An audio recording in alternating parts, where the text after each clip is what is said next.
네, 안녕하세요. 영문법 다시 정리하기 두 번째 시간입니다. 오늘은 영어에 대한 이야기를 할 거예요. 그러니까 영문법에 대한 이야기를 하는 게 아니라 영어라는 언어에 대한 이야기를 조금 하려고 합니다. 보통 이제 강의 시작을 할 때 제가 가장 먼저 학생들한테 질문을 하는 게 뭐냐면, 왜 하필 영어가, 왜 영어가 전 세계 공통어로 자리를 잡았느냐 하는 거예요. 보통 그렇게 질문을 하면 학생들이 이제 미국이 강대국이니까 라고 얘기를 해요. 뭐 미국이 강대국인 건 맞아요. 미국이 강대국인 건 맞는데 이건 지금에 대한 설명이죠. 지금, 그러니까 어찌 보면 인간의 역사, 인류의 역사를 통해서 봤을 때 미국이 강대국으로 잡은 거는 상대적으로 굉장히 짧은 시간이에요. 그러면 그 전에는 왜 영어를 썼어? 라고 물어보면 보통 대답을 못해요. 미국만 영어를 쓰는 건 아니거든 사실은. 호주도 쓰고 캐나다도 쓰고, 물론 미국 이전에 영국도 쓰고. 이건 왜 그렇게 됐냐고. 답은요, 영어가 편해서 그래요. 그러니까 이 대목에서 굉장히 많은 분들이 놀라실 거예요. 괜찮아요. 우리는 한국인이니까 이게 이해가 안 갈 거예요. 그러니까 저도 사실 체감할 정도로 느끼지는 않아요. 그러나 영어라는 언어가 더 편한 게 맞아요. 다른 나라 언어들하고 비교를 해보면 그래요. 자, 지금쯤 몸과 마음이 확 분리되는 느낌을 받으시는 분들이 있을 거예요. 괜찮아요. 제가 말씀드렸어요. 우리는 한국인이니까요. 하지만 객관적으로 보면은 그렇게 돼요. 보시면 나는 당신을 사랑합니다 라는 말을 각개국어로 바꿔본 거예요. 영어로도 바꿔봤고, 중국어로도 해봤고, 독일어도 해봤고, 일본어로도 해봤어요. 화면을 잠깐 내릴게요. 자, 나는 당신을 사랑합니다. 일단 일본어로 가면 우리나라 말하고 어순이 똑같죠. 요게 나는이에요. 이게 당신을이고, 이게 사랑합니다 이렇게 돼요.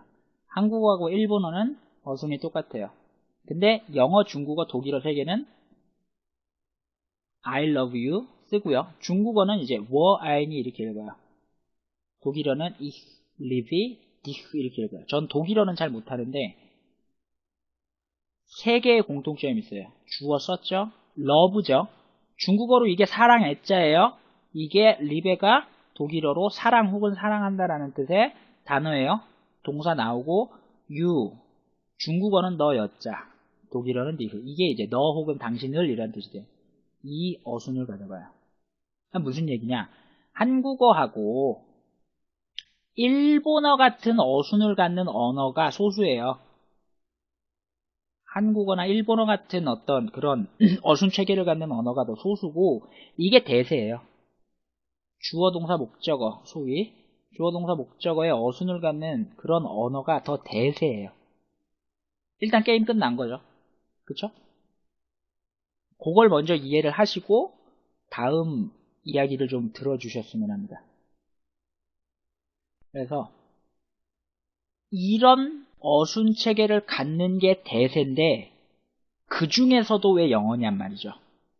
먼저 영어는 그죠? 영국 얘기 먼저 할 거예요. 영국은요 과거에, 아주 과거에 어땠냐면 소위 상류층이라고 하는 사람들은 불어를 썼어요. 어이없게. 그리고 보통 이제 중산층 이하 서민들이, 이게 서민이라고 쓰죠? 서민들이 영어를 썼어요. 여기는 불어를 쓰고. 그거는 우리나라 한국도 옛날에 양반은 한문 썼죠. 그죠? 양반들은 한문을 썼어요. 한문 모르면 이거는 뭐 배운 놈이 아닌 거였어요. 근데 서민들은 이제 지금의 한글인 언문이라고 불리는 글을 썼죠. 말도 글도.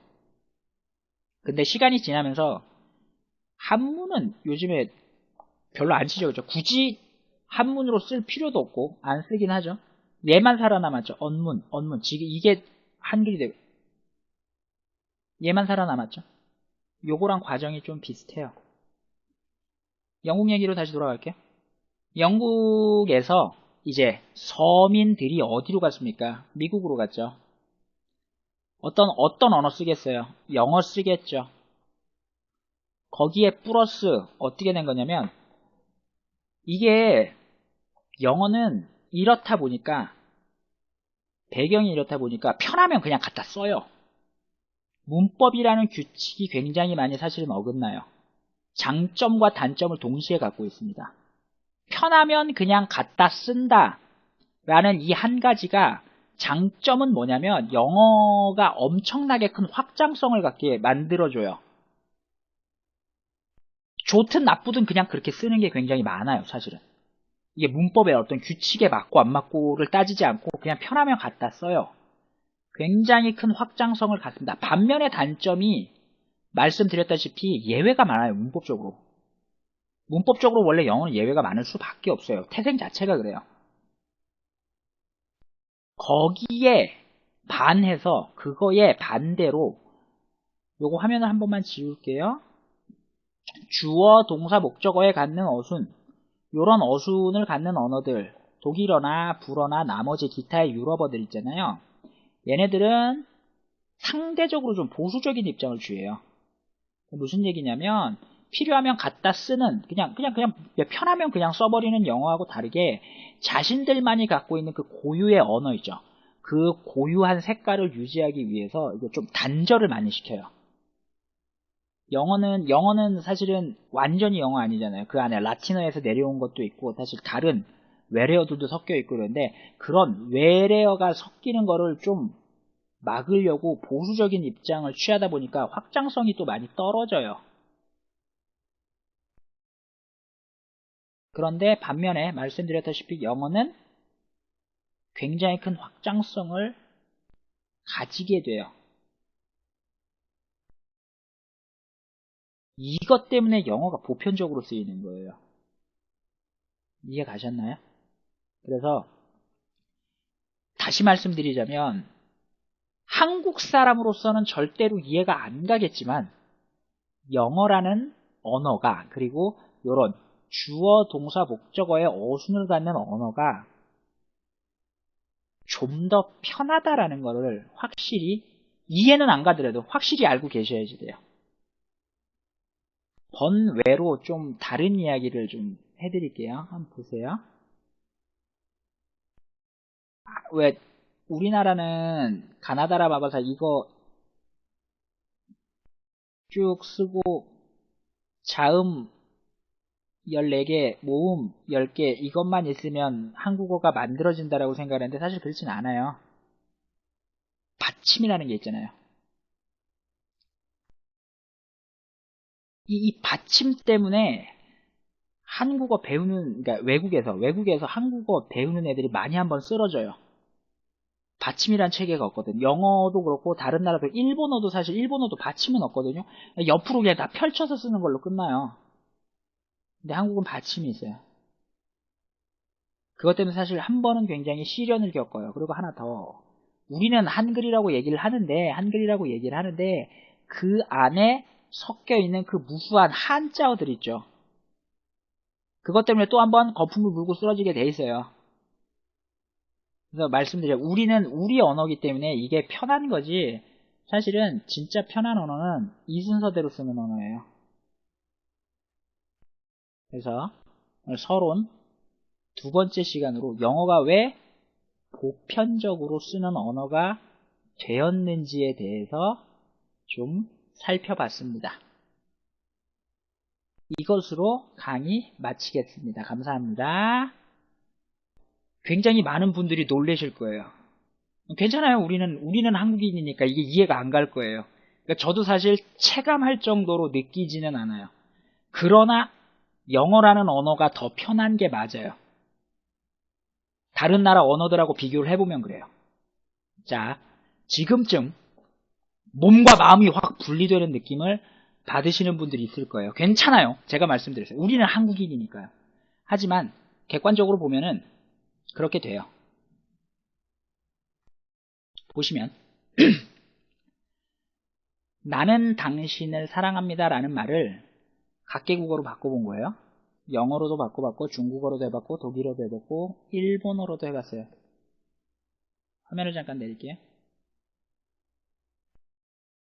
자, 나는 당신을 사랑합니다. 일단 일본어로 가면 우리나라 말하고 어순이 똑같죠. 요게 나는이에요.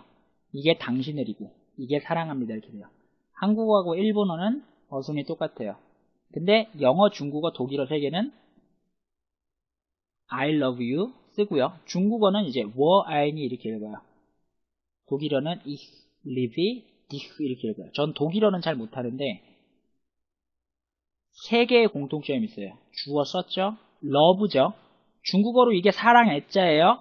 이게 리베가 독일어로 사랑 혹은 사랑한다라는 뜻의 단어예요. 동사 나오고 you 중국어는 너 여자 독일어는 dich 이게 이제 너 혹은 당신을 이라는 뜻이 돼요. 이 어순을 가져가요. 무슨 얘기냐? 한국어하고 일본어 같은 어순을 갖는 언어가 소수예요. 한국어나 일본어 같은 어떤 그런 어순 체계를 갖는 언어가 더 소수고 이게 대세예요. 주어 동사 목적어 소위 주어 동사 목적어의 어순을 갖는 그런 언어가 더 대세예요. 일단 게임 끝난 거죠. 그쵸? 그걸 먼저 이해를 하시고 다음 이야기를 좀 들어주셨으면 합니다. 그래서 이런 어순 체계를 갖는 게 대세인데 그 중에서도 왜 영어냔 말이죠. 먼저 영어는 그죠? 영국 얘기 먼저 할 거예요. 영국은요 과거에 아주 과거에 어땠냐면 소위 상류층이라고 하는 사람들은 불어를 썼어요. 어이없게. 그리고 보통 이제 중산층 이하 서민들이 이게 서민이라고 쓰죠. 서민들이 영어를 썼어요. 라는 이 한 가지가 장점은 뭐냐면 영어가 엄청나게 큰 확장성을 갖게 만들어줘요. 좋든 나쁘든 그냥 그렇게 쓰는 게 굉장히 많아요. 사실은. 이게 문법의 어떤 규칙에 맞고 안 맞고를 따지지 않고 그냥 편하면 갖다 써요. 굉장히 큰 확장성을 갖습니다. 반면에 단점이 말씀드렸다시피 예외가 많아요. 문법적으로. 문법적으로 원래 영어는 예외가 많을 수밖에 없어요. 태생 자체가 그래요. 거기에 반해서 그거에 반대로 요거 화면을 한 번만 지울게요. 주어, 동사, 목적어에 갖는 어순 요런 어순을 갖는 언어들 독일어나 불어나 나머지 기타의 유럽어들 있잖아요. 얘네들은 상대적으로 좀 보수적인 입장을 취해요. 무슨 얘기냐면 필요하면 갖다 쓰는 그냥 편하면 그냥 써버리는 영어하고 다르게 자신들만이 갖고 있는 그 고유의 언어이죠. 그 고유한 색깔을 유지하기 위해서 이거 좀 단절을 많이 시켜요. 영어는 사실은 완전히 영어 아니잖아요. 그 안에 라틴어에서 내려온 것도 있고 사실 다른 외래어들도 섞여 있고 그런데 그런 외래어가 섞이는 거를 좀 막으려고 보수. 네, 안녕하세요. 영문법 다시 정리하기 두 번째 시간입니다. 오늘은 영어에 대한 이야기를 할 거예요. 그러니까 영문법에 대한 이야기를 하는 게 아니라 영어라는 언어에 대한 이야기를 조금 하려고 합니다. 보통 이제 강의 시작을 할 때 제가 가장 먼저 학생들한테 질문을 하는 게 뭐냐면 왜 하필 영어가 왜 영어가 전 세계 공통어로 자리를 잡았느냐 하는 거예요. 보통 그렇게 질문을 하면 학생들이 이제 미국이 강대국이니까 라고 얘기를 해요. 뭐 미국이 강대국인 건 맞아요. 미국이 강대국인 건 맞는데 이건 지금에 대한 설명이죠. 지금 그러니까 어찌 보면 인간의 역사, 인류의 역사를 통해서 봤을 때 미국이 강대국으로 잡은 거는 상대적으로 굉장히 짧은 시간이에요. 그러면 그 전에는 왜 영어를 썼어? 라고 물어보면 보통 대답을 못해요. 미국만 영어를 쓰는 건 아니거든 사실은. 호주도 쓰고 캐나다도 쓰고 물론 미국 이전에 영국도 쓰고. 이건 왜 그렇게 됐냐고. 답은요 영어가 편해서 그래요. 그러니까 이 대목에서 여기는 불어를 쓰고 그거는 우리나라 한국도 옛날에 양반은 한문 썼죠. 그죠? 양반들은 한문을 썼어요. 한문 모르면 이거는 뭐 배운 놈이 아닌 거였어요. 근데 서민들은 이제 지금의 한글인 언문이라고 불리는 글을 썼죠. 말도 글도. 근데 시간이 지나면서 한문은 요즘에 별로 안 쓰죠. 그죠? 굳이 한문으로 쓸 필요도 없고 안 쓰긴 하죠. 얘만 살아남았죠. 언문. 지금 이게 한글이 되고 얘만 살아남았죠. 요거랑 과정이 좀 비슷해요. 영국 얘기로 다시 돌아갈게요. 영국에서 이제 서민들이 어디로 갔습니까? 미국으로 갔죠. 어떤 언어 쓰겠어요? 영어 쓰겠죠. 거기에 플러스 어떻게 된 거냐면 이게 영어는 이렇다 보니까 배경이 이렇다 보니까 편하면 그냥 갖다 써요. 문법이라는 규칙이 굉장히 많이 사실은 어긋나요. 장점과 단점을 동시에 갖고 있습니다. 편하면 그냥 갖다 쓴다.